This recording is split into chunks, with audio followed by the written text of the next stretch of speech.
Assalamualaikum warahmatullahi wabarakatuh. Pertama-tama kami mengucap syukur atas kehadirat Allah Subhanahu wa taala yang senantiasa memberikan kesehatan kepada kita semua, sehingga kita semua dapat berkumpul di kesempatan hari ini.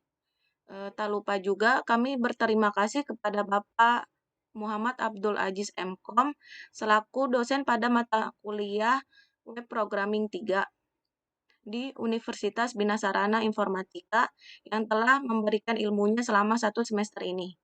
Dan untuk di kesempatan hari ini, kami kami dari kelompok 3 ingin mempresentasikan hasil pada laporan tugas mata kuliah Web Programming 3 tugas proyek ujian akhir semester yang berjudul Analisa Website Manajemen Data Pelanggan PLN.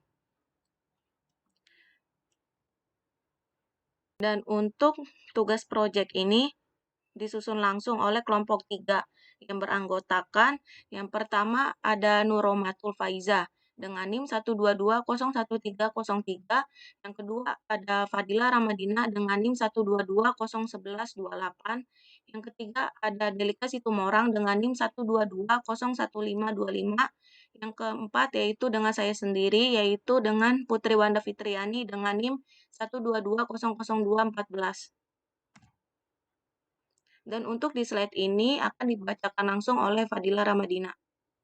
Bab 1 Project Carter. 1. Latar belakang. Pada saat sekarang ini, semua teknologi dan informasi sudah sangat maju, pesat, dan cepat. Untuk itu, semua kegiatan manusia dalam mengakses informasi atau apapun sangat mudah untuk dikerjakan.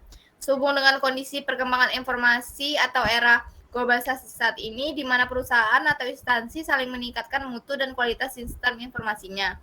Agar dapat bersaing di era globalisasi saat ini, dengan adanya penggunaan teknologi informasi secara optimal, perusahaan atau instansi tersebut akan terus meningkatkan mutu dan kualitasnya dengan baik agar dapat dipercaya oleh konsumen di masyarakat seperti sekarang ini, sehingga segalanya mudah dan cepat diselesaikan. PLN adalah sebuah BUMN yang mengurusi semua aspek kelistrikan yang ada di Indonesia. Sampai saat ini semua proses dilakukan oleh PLN, dari proses mendistribusikan tenaga listrik bagi kepentingan umum, memberikan pelayanan kepada pelanggan, menjadi perintis pendistribusian tenaga listrik, dan wilayah kerjanya.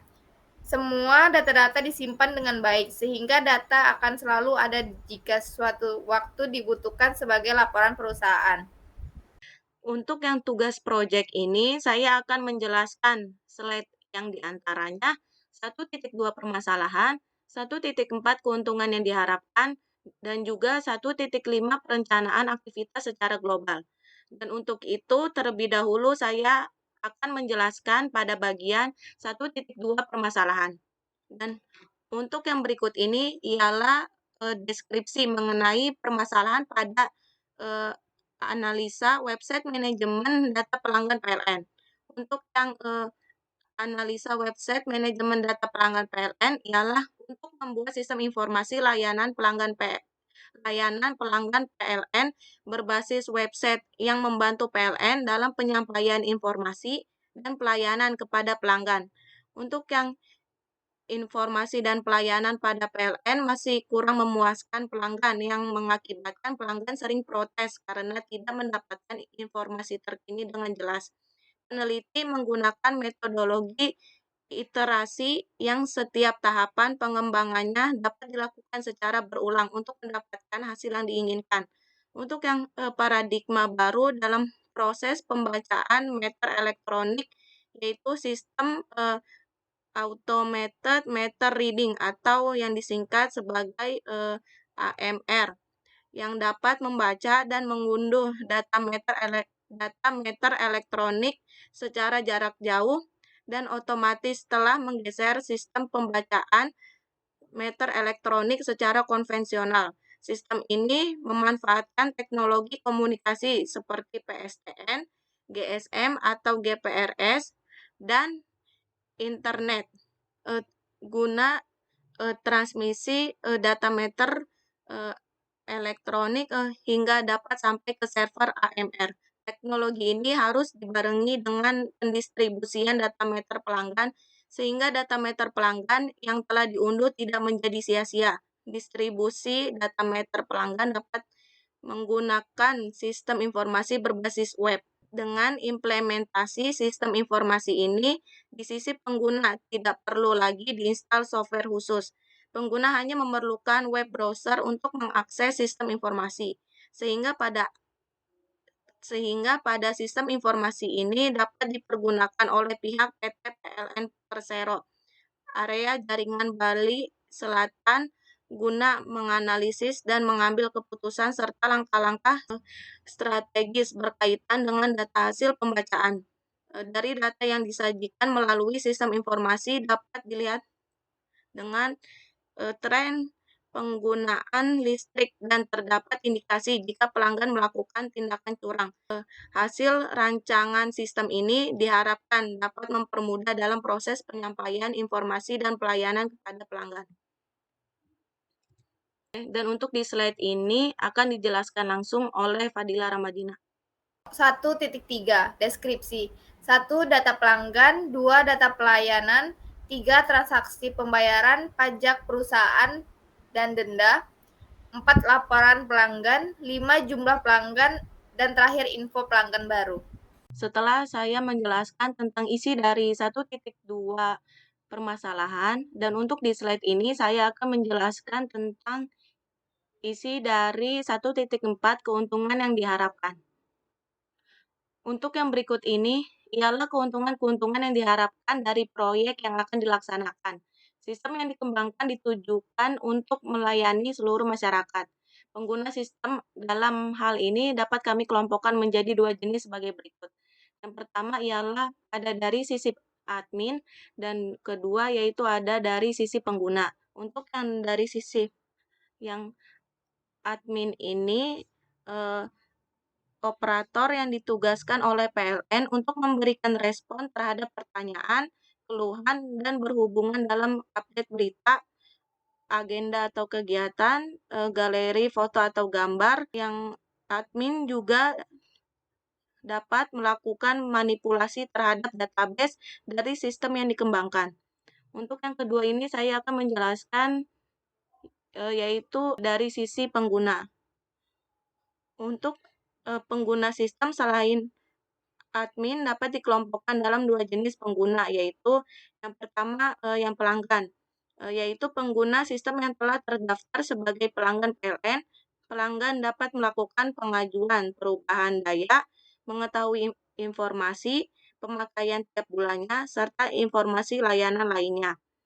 Dan juga ada pengguna yang umum, yaitu pengguna yang dapat mengakses layanan informasi tanpa harus terdaftar dalam basis data sistem yang akan dikembangkan.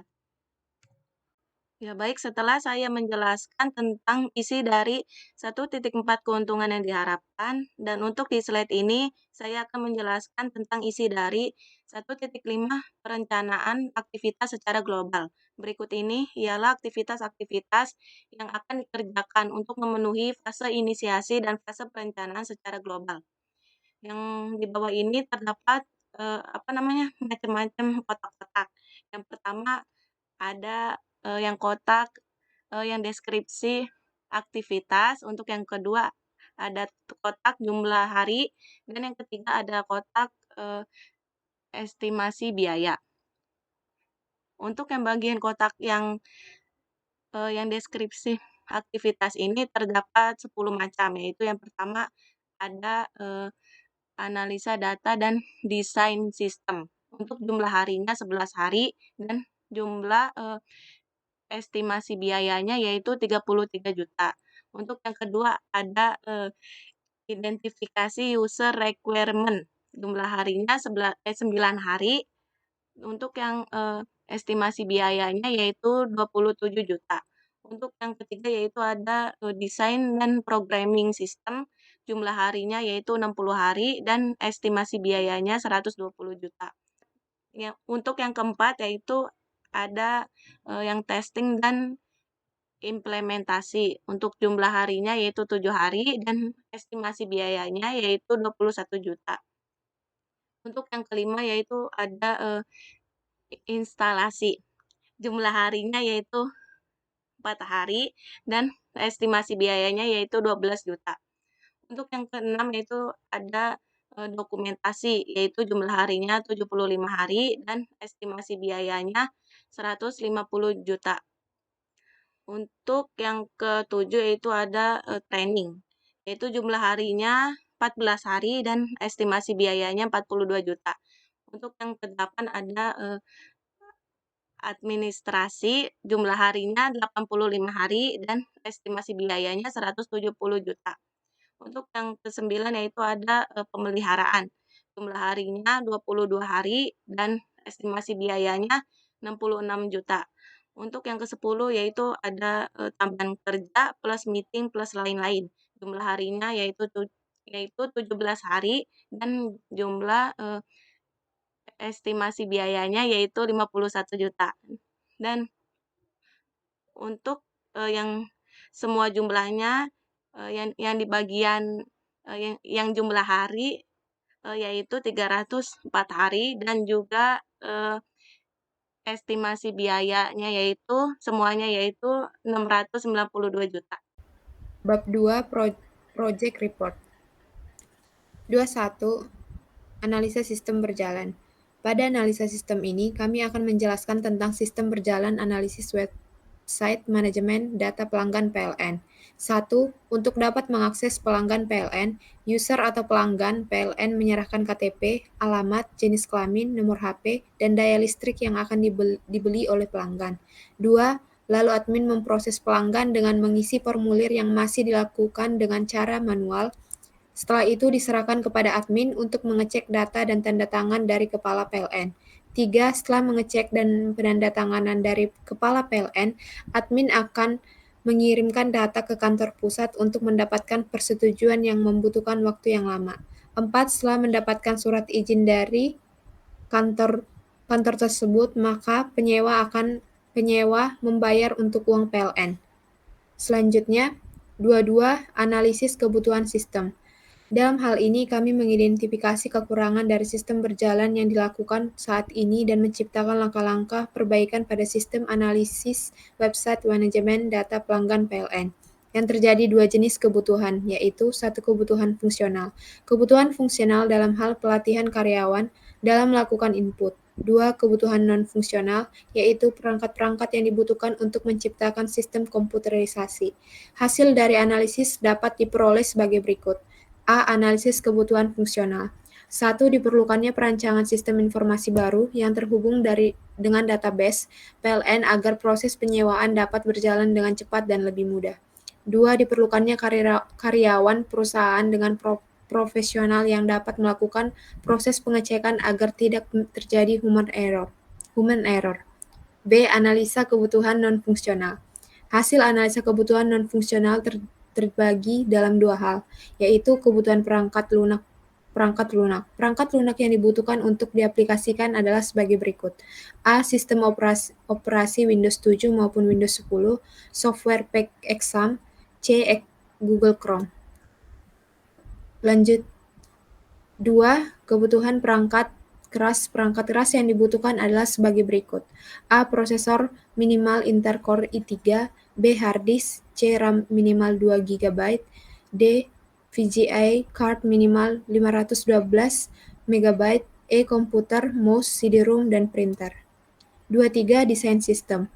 Tahap desain merupakan implementasi dari analisis kebutuhan user dan sistem. Pada tahap ini, desain terbagi menjadi 3 bentuk, yaitu desain basis data, yaitu Entity Relationship Diagram, atau disingkat dengan RED. Di sini kita bisa lihat terdapat login, mengakses, petugas, memperbaiki, pengaduan, melaporkan, dan pelanggan. Selanjutnya, terdapat spesifikasi file user. Di sini bisa kita lihat ada PLN, pengumuman, dan user. Kita bisa melihat, contohnya ada bernama Nur Romatul Faiza sebagai administrator. Dan slide selanjutnya ada pengumuman. Di pengumuman ini juga kita bisa lihat ada ID pengumuman, ID user, kegiatan, penyulang, waktu, tanggal, penyebab, dan wilayah. Selanjutnya, halaman home. Di sini bisa kita lihat website manajemen data pelanggan PLN. sebagai berikut. Halaman login, terdapat login, silakan isi dengan username dan password yang benar. Kita bisa memasukkan username kita atau nama dan password agar tidak bisa diketahui orang lain dan login untuk masuk ke dalam website tersebut. Di halaman administrator ini kita bisa melihat ada administrator, dashboard, pengumuman pelanggan, admin atau overview, selamat datang di halaman administrator, jumlah pelanggan dan jumlah pengumuman pemadaman.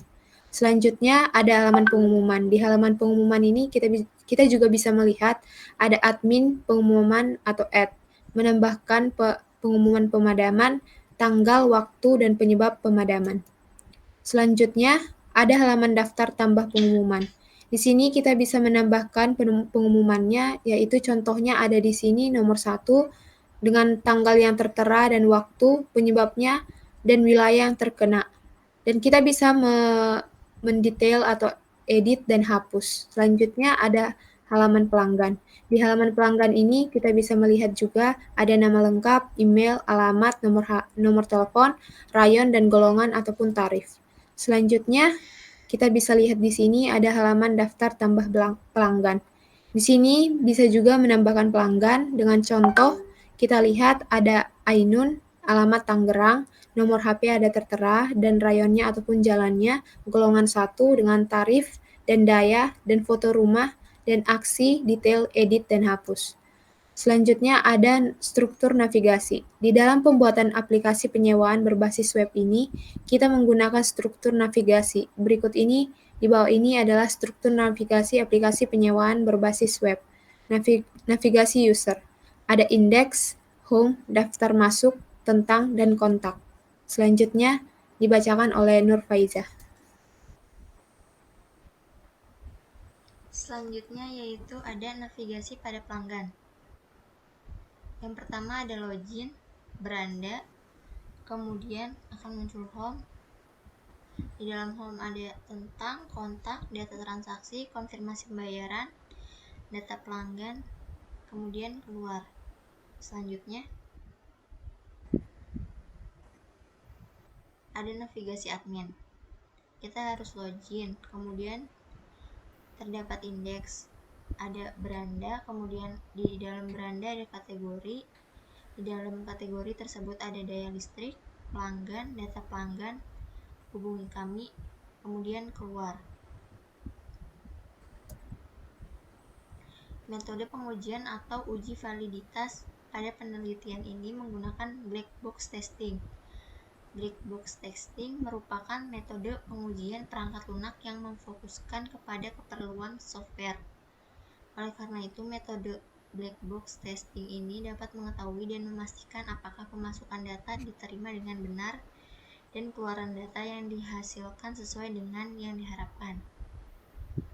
Pada contoh pada tabel di bawah ini yaitu black box testing pada menu login.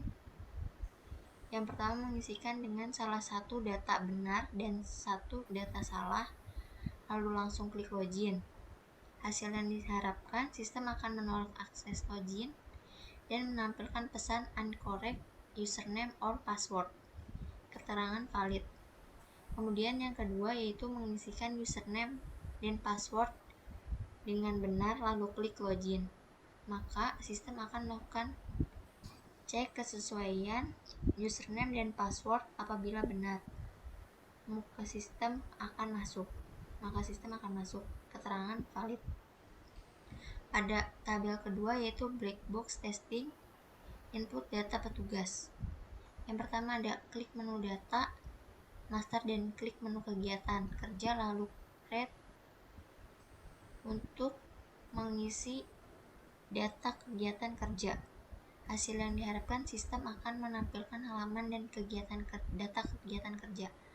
Yang kedua yaitu klik update pada menu kegiatan kerja untuk menambah atau mengubah data kegiatan kerja. Sistem akan menampilkan halaman data kegiatan kerja, keterangannya valid. Yang ketiga yaitu ada black box testing input data customer, klik menu data, master klik menu waktu pekerjaan. Hasil yang diharapkan yaitu sistem akan menampilkan data waktu pekerjaan, keterangan valid. Lalu yang kedua ada klik update pada menu waktu. Sistem akan menampilkan halaman data waktu. Yang keempat yaitu black box testing data wilayah. Yang pertama ada klik menu data master dan klik menu user lalu create user untuk membuat user baru. Hasil yang diharapkan akan menampilkan halaman data user. Yang kedua klik update menu user untuk mengubah user. Sistem akan menampilkan halaman data user. Di sini ada beberapa codingan. Yang pertama ada admin model. Yang kedua ada login model. Yang ketiga ada pengumuman model. Dan yang terakhir yaitu user model. Hasilnya ini adalah menu pada home. Di sini terdapat pengumuman pemadaman listrik PLN. Selanjutnya login.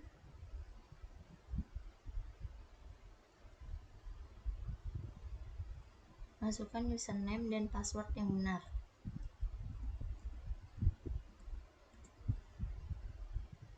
Setelah itu di sini ada halaman admin.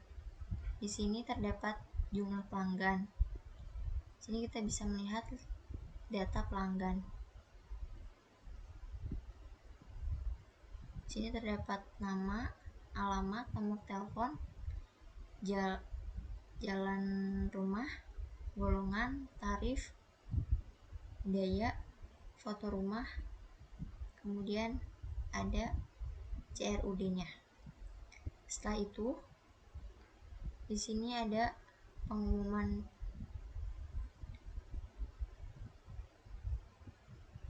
Di sini terdapat daftar pengumuman. Pertama ada tanggal, waktu, penyebab pemadaman, wilayah yang terkena pemadaman. Setelah itu, ini cara menambahkan pengumuman. Selanjutnya,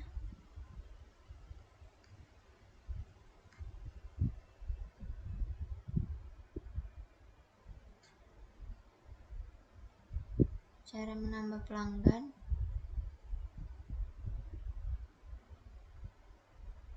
yaitu dengan cara menulis nama lengkap, email, alamat tinggal, nomor telepon, jalan, golongan, tarif per KWH, daya, foto rumah, kemudian save. Selanjutnya di sini ada profil administrator.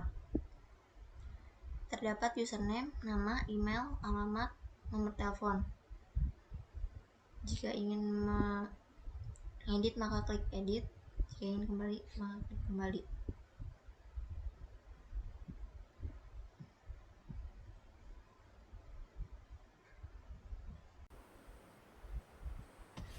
Terakhir, kesimpulan dari pembahasan di atas mengenai analisa website manajemen data pelanggan dapat dilihat bahwa penggunaan teknologi sistem informasi saat ini sangatlah membantu mempermudah dalam melakukan suatu kegiatan dalam perusahaan dan bagi siapapun pengguna sistem pada umumnya dalam pengolahan data tanpa harus melakukan keseluruhan dengan manual.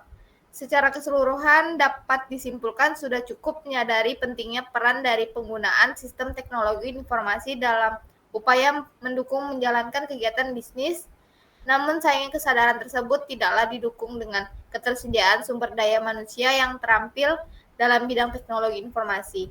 Selain itu, hambatan dari segi sistem manajemen juga terus menjadi faktor terbatasnya ruang gerak perusahaan untuk beralih ke sistem komputerisasi yang lebih banyak memberikan manfaat serta keuntungan bagi kemajuan perusahaan.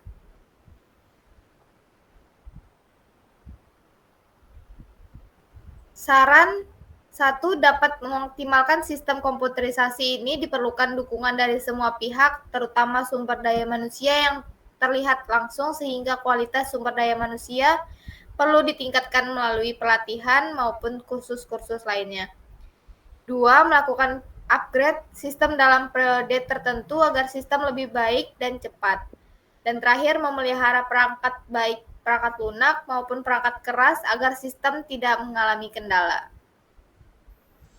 Sekian, presentasi dari kami, kurang lebihnya mohon maaf. Wabillahi taufiq wal hidayah.